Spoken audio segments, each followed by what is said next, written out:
Okay, let's unpack this.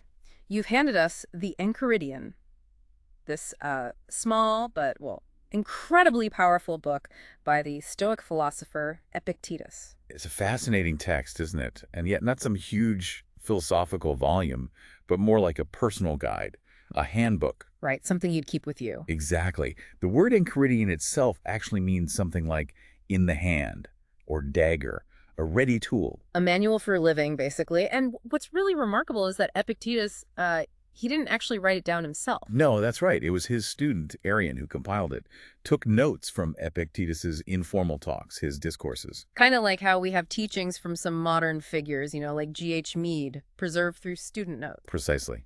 Epictetus was all about the practice, the teaching, and his own life story is, well, it's quite something. Tell us a bit about that. He was born into slavery in Phrygia, which is modern-day Turkey. Wow. Eventually got to Rome, studied under a really prominent Stoic Musonius Rufus.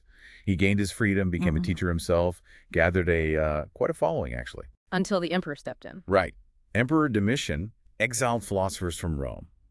So Epictetus moved to Nicopolis in Greece and set up his own school there, which became very well known. So from being literally property to this revered thinker exiled for his ideas, that's quite a journey. A testament maybe to the power of the mind he taught about. And this little book from that school, it ended up having this just huge impact later on. Yeah, the introduction mentions this sort of surprisingly large role it played in modern thought. It really did. Outsized influence, you could say. Once it got translated and people could actually read it, it became almost essential reading for independent thinkers. You see traces of it everywhere. Oh, yeah. People like Montaigne, Pascal, Frederick the Great apparently carried it with him. It really clicked with Shaftesbury, the Scottish philosophers too, Adam Smith, folks like that. They saw something valuable in its mix of personal autonomy and, well, social duty. So what was it about this little book, this distillation, that made it so powerful, especially coming into the modern age? I think part of it is the context. Roman Stoicism generally flourished in times of empire, sometimes pretty despotic regimes. So the philosophy appealed to people looking for inner freedom, for resilience, when the outside world felt unstable. And this manual gave them a concise path to that. Exactly. It focused on your subjective consciousness, your inner world, as the starting point. Right. And it directly tackled moral problems, right, when old value systems were kind of shifting. That made it incredibly relevant. A way to find stable ground inside yourself when everything else felt shaky.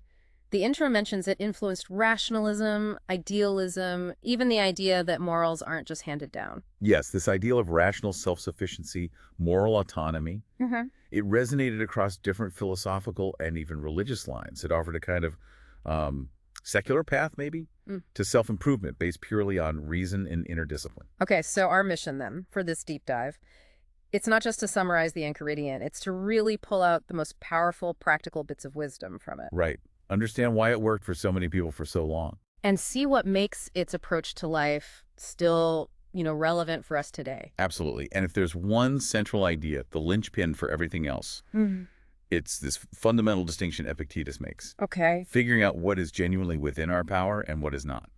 That's it. Understanding that, living that distinction. That's the key he offers for freedom and happiness. Okay, let's go right there to that core idea. How does he actually define this split? What's in, what's out? Right at the very beginning, chapter 1, he draws the line. Simple as that. On one side, things within our power. On the other, things beyond our power. Give us the examples. What actually is in our power, according to Epictetus? He lists things like opinion, aim, desire, aversion. Basically, he sums it up as whatever affairs are our own. Our inner world. Exactly. Our judgments, our intentions, how we choose to respond mentally. And he stresses these are, by their nature, free, unrestricted, unhindered. Okay.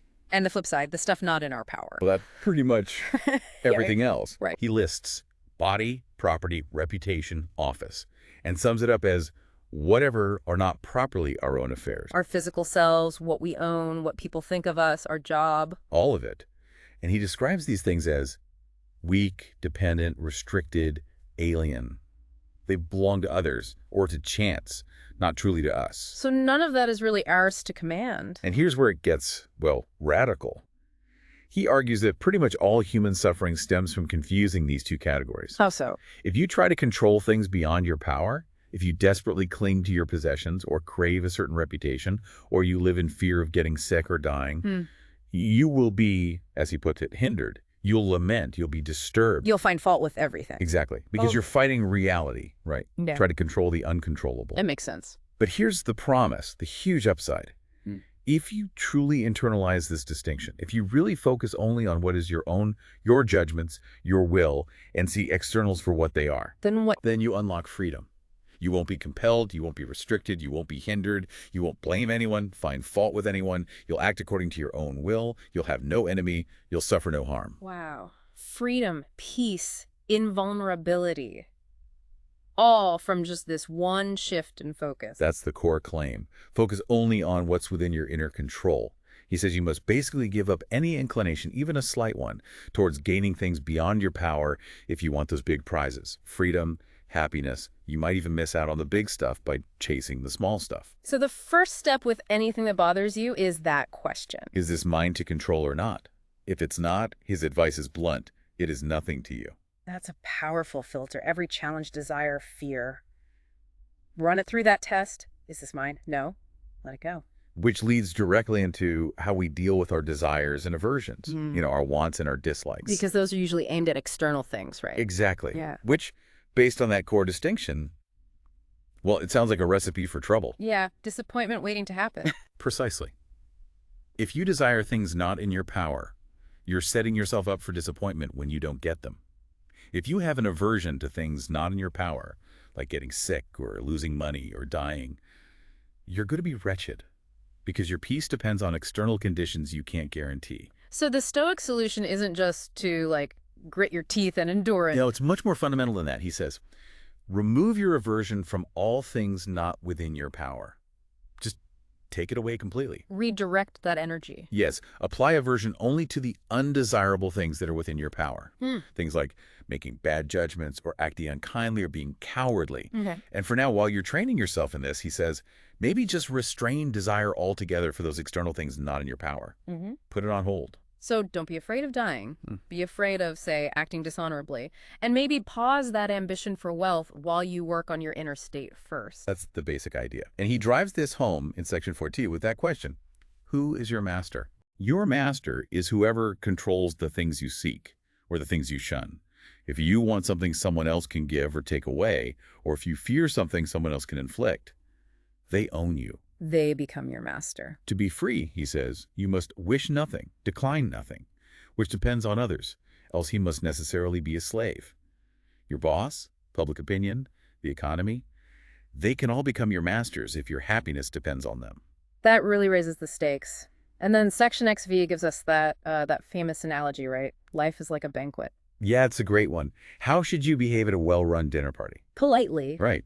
You take a moderate share of what's offered as it comes around. If something passes you by, you don't lunge for it or complain. If something hasn't reached your end of the table yet, you don't stare at it longingly. You wait patiently. Okay. And the parallel for life is? Apply that same attitude to life's offerings. Children, a partner, a career, wealth. Don't desperately cling to them when they're here. Don't mourn excessively or feel cheated when they're gone. Don't fixate on things that haven't arrived yet. Just accept what comes, moderately, and let go what goes. And he adds this really interesting layer. If you can even forego things that are offered, things you could have, just out of this inner discipline. Then what? Then, he says, you'll be worthy not just to feast with the gods, but to rule with them too. He points to figures like Diogenes and Heraclitus as examples of that kind of radical detachment, inner sufficiency. That's a powerful image. Finding a kind of divine independence by mastering your reactions to external things, it always comes back to controlling that internal response. Absolutely.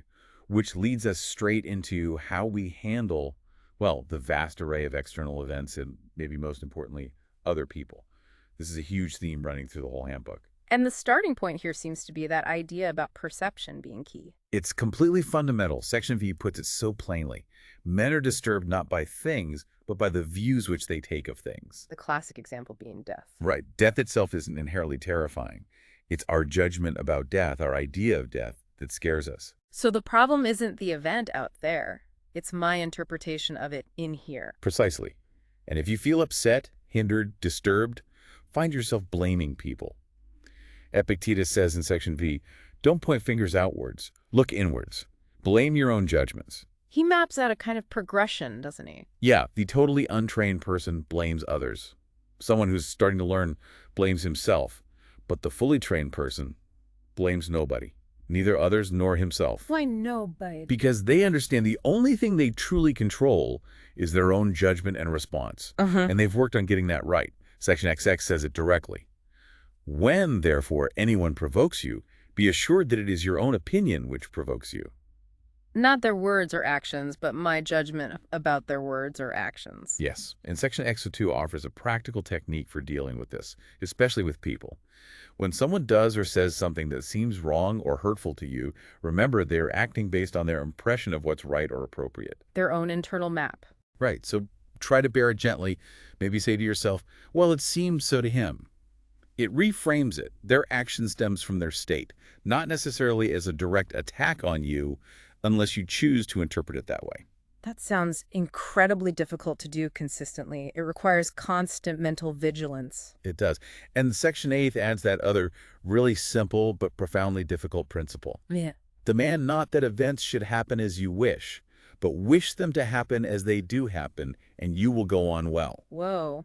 Radical acceptance of reality. And this applies even to physical problems. Section 9X notes that, say, sickness might impede your body or lameness might impede your leg. But neither of those things has to impede your will, your inner faculty. Unless it self-pleases. Unless you let it. Right. Your core self, your capacity to choose your response, remains untouched unless you allow the external thing to affect your judgment and will. The physical shell might be dented, but the driver inside is still in control. Exactly. And Section X encourages you, for every external challenge or accident, turn inward. Ask yourself, what faculty do I have to deal with this? Use continence when tempted by beauty, fortitude when facing pain, patience when someone insults you? You have the tools inside, if you choose to develop and use them. Building that inner toolkit, that mental fortress. Okay, how does this apply to loss? Especially losing people or things we really care about. That seems like the ultimate test. It is. And Section 3 offers a practice here that can sound, well, maybe a bit harsh at first listen. Okay. For things you love, whether it's a favorite cup or your child or your partner, he says, remind yourself constantly of their true nature. A cup is fragile, it can break. A child, a spouse, they are mortal. Why do that? Seems morbid. By keeping their impermanent nature in mind while you cherish them, you are better prepared emotionally to bear their loss when it happens, as it inevitably will, for everything external.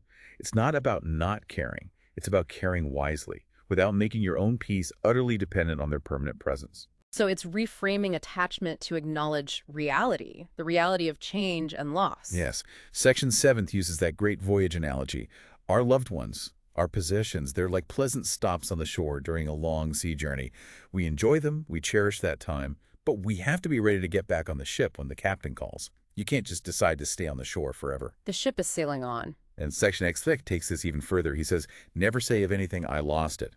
Instead say, I restored it. Restored it to whom? To the giver. Whether that's nature, the universe, God, the source from which it came. Your child dies. They were restored. Your farm is taken. Restored. View your possessions like a traveler using things at an inn. You use them temporarily. Appreciate them, but you know they aren't fundamentally yours. Like they were just on loan. That's a powerful reframe. And this perspective, it needs to be applied universally. Right? Section XX really calls out our hypocrisy on this. When your neighbor's cup breaks or their child or wife dies, we might say calmly, oh well, that's life. Such things happen. Yeah, we can be quite philosophical about other people's misfortunes. But when the exact same thing happens to us, we fall apart. Oh, wretched me. How terrible, Epictetus says. Apply the same rational perspective to your own situation that you naturally apply to others. Oof. That's direct. He also tackles things like bad omens and people insulting you. Yeah, Section X8 dismisses bad omens. Arrian croaking doesn't actually mean anything bad for your externals, your body, property, reputation, family. He argues that all persons are actually lucky. How can they all be lucky? If you will it. Meaning, if you choose to derive some advantage from whatever happens, it's your internal response, your interpretation and use of the event, that makes it lucky or not. Taking control of the meaning, basically. Yes. And Section XE8 extends this to verbal abuse. If someone insults you, don't just hand over your mind to them to be disturbed, any more than you'd hand over your body to a random passerby to be beaten up. You control whether their words actually penetrate and harm your inner state. Guarding that inner citadel again. Always back to that. And section XLV has advice on observing others without jumping to conclusions. Right. If you see someone bathing very quickly or drinking a lot of wine, just describe the action factually. He bathes hastily. He drinks a great deal. Don't immediately leap to, he acts ill, unless you genuinely understand his reasons and motivations. Because you're probably just projecting your own standards. Exactly. You're judging based on incomplete information from your own limited viewpoint. It's a call for a kind of intellectual humility, focusing on observable facts rather than instant moral judgment. This ties into navigating social life and ambition, too. Okay, so how does this philosophy of internal control play out when you're dealing with other people day to day or trying to achieve things in the world? Well, several sections, like 13 and XF4, they really hammer home the importance of authenticity over seeking external approval.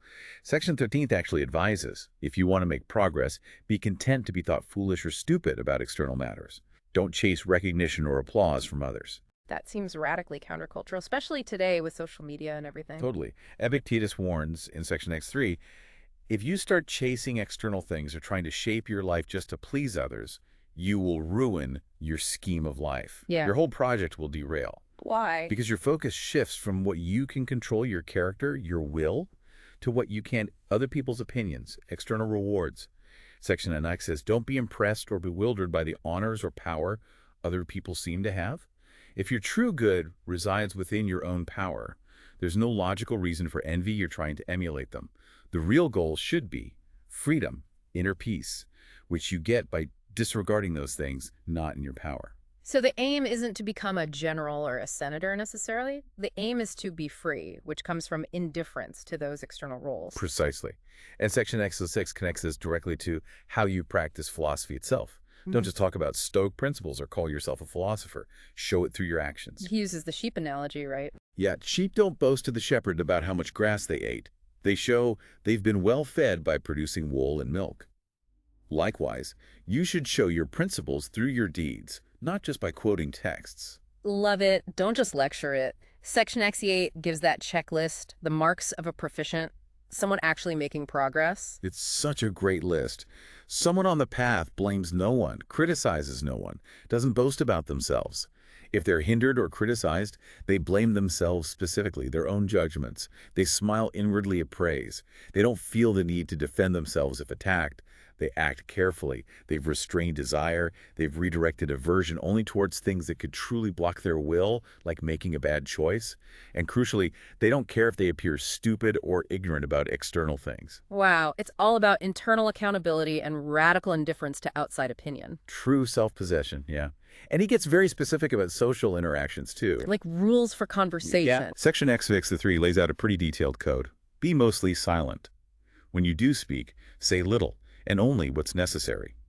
Avoid common vulgar topics, gladiators, horse races, food and drink gossip, and especially avoid blaming, praising, or comparing people. What should you talk about? Try to steer the conversation gently towards more fitting subjects, if you can. If you're among strangers or people focused on externals, maybe just stay silent.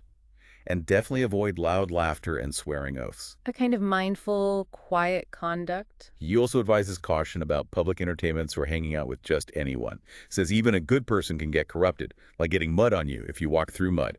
Keep your physical needs simple, basic provision, cut out showiness and luxury. What about relationships? Sex? Be guarded about sex outside of marriage, within the customs of the time. But crucially, don't boast about your own purity or discipline, and don't be harsh or critical of others who might not live up to the same standard. Be charitable. And if someone criticizes you? Section XE3 has that brilliant comeback. Just reply, he was ignorant of my other faults, else he would not have mentioned these alone. Huh. That's fantastic. It accepts the criticism without crumbling, almost turns it back on them. It's a way of acknowledging imperfection without getting defensive or compromising your inner calm. Okay, what about duties? Relationships with family, community? Section XXX is key here. It says our duties arise from our relations. Father, son, brother, neighbor, citizen, commander. Your focus should be on fulfilling your duty to the relation itself, regardless of how the other person behaves. So even if you have a bad father or an unjust brother? You still have the duties of a son or a brother. Your obligation comes from the role, from nature, not from their merit. And again, he stresses, another cannot hurt you unless you please. You consent to be heard when you allow their actions to dictate your inner state. Your duty is internal act rightly within your role. Got it. Your part is internal, regardless of their actions. Exactly. And Section XXV tackles that common social situation, wanting to be liked, preferred, invited to things. Right, the fear of missing out, or envy. He says, if someone else gets the invitation, the favor, the compliment, if that thing is genuinely good for them, then rejoice for them.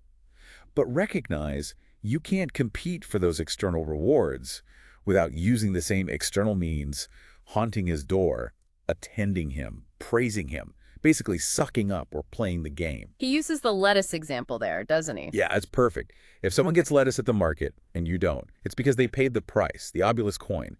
You didn't pay. You don't get the lettuce.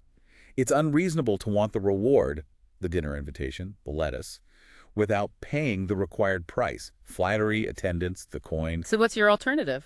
You chose not to pay that price. And what did you get instead? You got the freedom not to praise someone you don't truly admire. The freedom not to have to put up with the arrogance of their gatekeeper. You kept your integrity.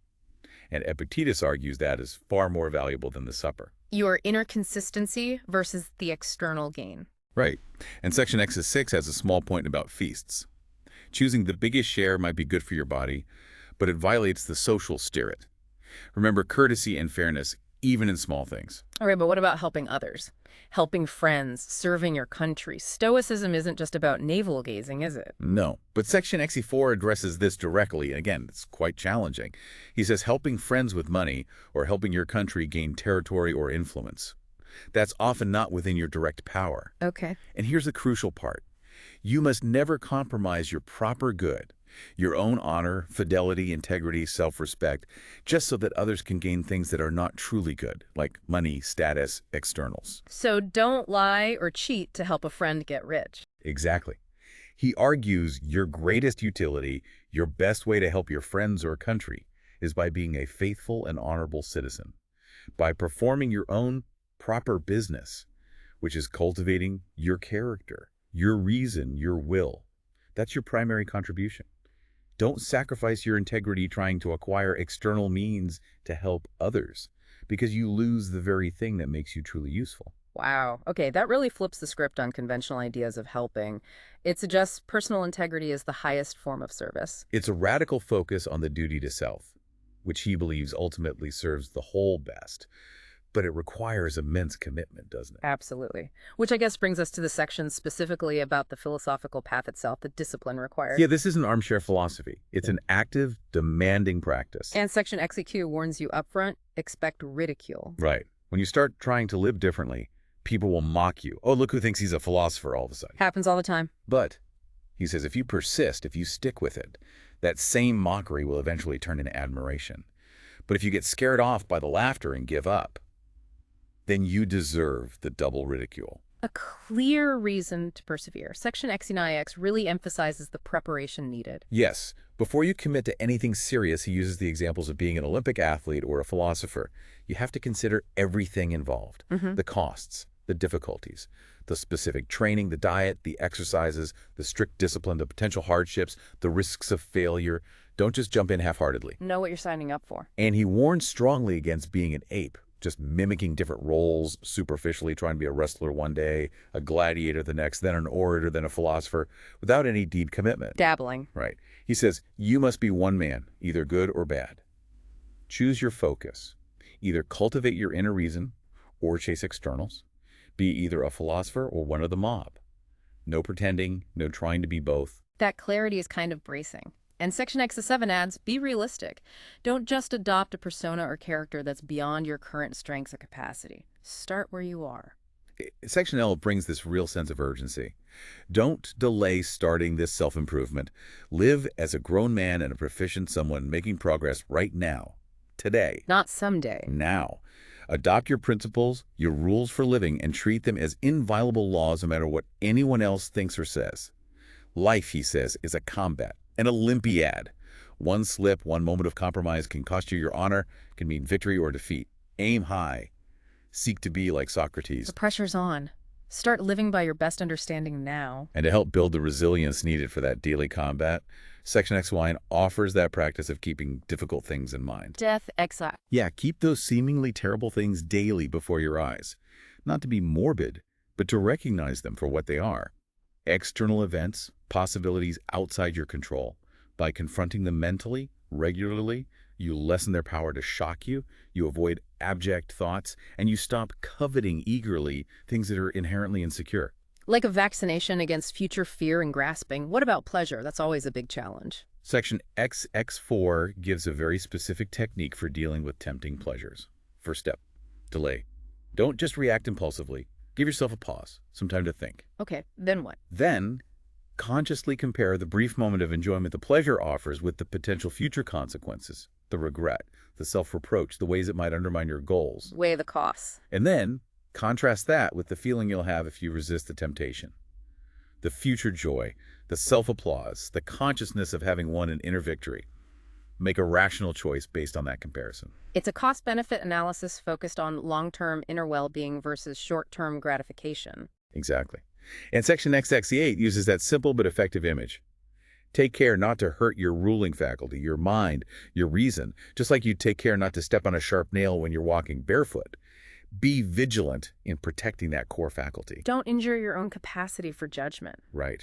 Section XX8 talks about measure regarding possessions. The body itself is the natural measure. A shoe should fit the foot. Anything beyond basic need and function, like adding gold plating or jewels to the shoe, is excessive, unnecessary, and leads you down a precipice of wanting more and more externals. Stick to functionality, avoid luxury and display. Section XLI seems related. Yes, it says spending too much time and energy on bodily things, excessive exercise beyond health, elaborate eating and drinking, is a sign of a weak intellect. Your main business should be cultivating your reason, not overly pampering the body. Find the right balance, focused inward. And section XX8 adds, if you do practice things like frugality or physical discipline, do it for yourself, for your own training. Don't boast about it or make a show of it to others. Tell nobody. The value is internal. Right. It's not about performance for others. This intense focus on practice leads to a really crucial point about learning itself, doesn't it? Yes. Section XLIX is huge. Epictetus basically says the whole point isn't just reading and understanding philosophical texts, even from great thinkers like Chrysippus. Anyone can do that. So what is the point? The value is in using the instructions. It's in your actions, actually harmonizing with the principles you claim to understand. Knowing what Chrysippus taught is secondary to living according to those Stoic principles. It's not academic knowledge, it's lived practice. Application over theory. Absolutely. And section LI reinforces this by breaking philosophy down into 3 areas. First, practical application, how to live. Second, demonstration, proving the arguments. And third, logic, analyzing the arguments. And Epictetus has a clear priority. He insists the first area, the practical application, is the most necessary and the one we should focus on and rest in. But he observes, what do we usually do? Get lost in the other 2. Exactly. We neglect the practice and get fascinated by the logic, the third area. We spend our time debating why lying is wrong, even while we might be telling lies ourselves. We prioritize intellectual gymnastics over actually being good. The manual is constantly pulling you back to that first, most essential task. How are you actually living? Abiding by those rules you've adopted as inviolable laws, like Section L says, no matter what others think. That's the real work. Okay, finally, the manual touches on the divine, on fate, which might seem a bit strange for a philosophy so focused on self-reliance. It's an interesting aspect. Yeah. Section XXEI defines piety, true religious feeling, not just as performing rituals, but primarily as having the right opinions about the gods. Which are? Believing that they exist and that they govern the universe justly and well. Real piety, then, is about obeying them, yielding to them, willingly following their direction in all events, trusting that it's all part of a wise and good cosmic plan. How does that connect to personal responsibility? Because if you truly believe the universe is governed well, you won't find fault with the gods when things happen that you don't like. Disappointment and blame arise from wanting things to be different, from desiring externals that the divine order hasn't granted you. So piety becomes deeply linked to regulating your own desires and aversions according to nature. So accepting the flow of events, trusting the bigger picture, is itself an act of piety. Yes. It prevents you from blaming the authors of events, whether you call that God, fate, or even just your father, for not giving you something you wanted. Rituals, like offering sacrifices, should be done purely according to custom, without superstition or trying to manipulate the gods. And what about divination? Consulting oracles, that was common then. Section X2 gives clear guidance. If you go to a diviner, remember two things. First, the event being predicted is not in your power, so it's ultimately indifferent. Second, how you use or respond to that event is entirely within your power. So don't go hoping for a specific outcome. Exactly. Don't approach the oracle trembling with desire or fear. Go seeking counsel, like asking the gods for advice, remembering whose advice you're ignoring if you disobey. And only consult them when normal reason or skills can't guide you. And there's a really important exception about duty. Yes, absolutely crucial. Your duty to a friend, to your country, which stems from your character and relationships, things related to your inner power. That duty overrides an unfavorable oracle about external events like death or exile. So if the oracle says, don't help your friend, you'll die, but your duty says, help him. You help your friend. He gives the example of the Pythian oracle condemning the man who didn't help his friend because of a bad omen. Your internal principle, your duty, your chosen action, takes precedence over the external prediction. So fate might set the external circumstances, but your inner response, your will guided by reason and duty, that's where your sovereignty lies. And that idea is captured perfectly in those maxims Arrian added at the end, in section Li. So Yeah, things like, conduct me Zeus and thou, O destiny, and whoever yields properly to fate is deemed wise among men and knows the laws of heaven. They express this willing acceptance of the external course of things. But combined with that inner resilience. Exactly, combined with the understanding that real harm can only come from inside, from a twisted will, a bad judgment. Like that famous Socrates quote included, Anytus and Miletus may kill me indeed, but hurt me they cannot. Because Socrates knew the only thing they could touch was his body, an external. His true self, his character, his mind was untouchable by them. Precisely. It's the ultimate expression of that core principle. Focus only on what is truly fundamentally within your power. So pulling this all together then, the Enchiridion is much more than just a philosophy book. It's like a highly practical operating system for your mind. Yeah, that's a good way to put it. The core principle seems simple, maybe deceptively so. Your only real power, your only true control is over your inner world, your judgments, desires, aversions, intentions. And freedom, peace, resilience, they all come from relentlessly focusing there and accepting everything else as outside your control while trying to align your will with nature or fate. By constantly practicing that distinction, judging every impression, managing desires and aversions, you build this incredible inner strength, this self-possession.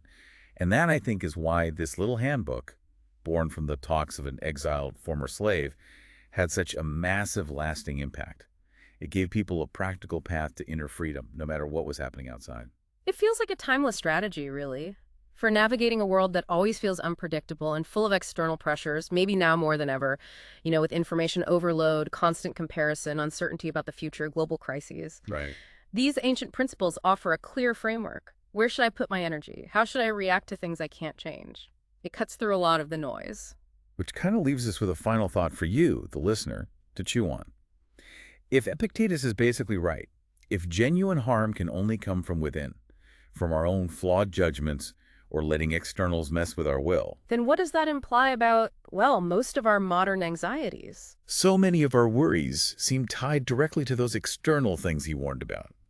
What people think of us, what we own or don't own, what happens in the news, our health, our status. Yeah. So the question is, what would it truly feel like? What would it actually mean in practice, day to day, to live as if absolutely nothing outside your own character, your own intentions, could possibly hurt you? What would that life look like?